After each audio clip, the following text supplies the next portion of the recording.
Орхон аймгийн прокурорын газар үзүүлж байна. Орхон аймгийн хэмжээнд сүүлийн жилүүдэд өсвөр насны залуус мансууруулах бодис хэрэглэх, улмаар сэтгцийн өөрчлөлтөд орох, цаашлаад шүүхээр ял шийтгүүлэх тохиолдол нэмэгдсээр байна.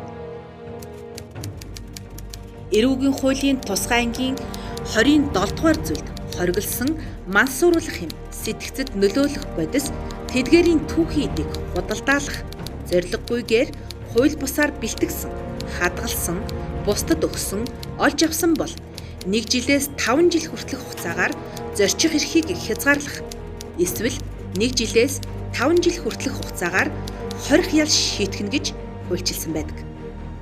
Орхон аймагт 2018 оноос 2021 оны эхний 5 сарын байдлаар энэ төрлийн 37 гэмт хэрэгт 49 хүн ял шийтгүүлсэн байна. Надад аюу харамсалтай байна л да. Одоо имжлэгтгээд имлэг байхгүй юм чинь би ял идэх хугацаанд яг энэ салаад тэвэ шинэ хэрэглэмээр амжлаа.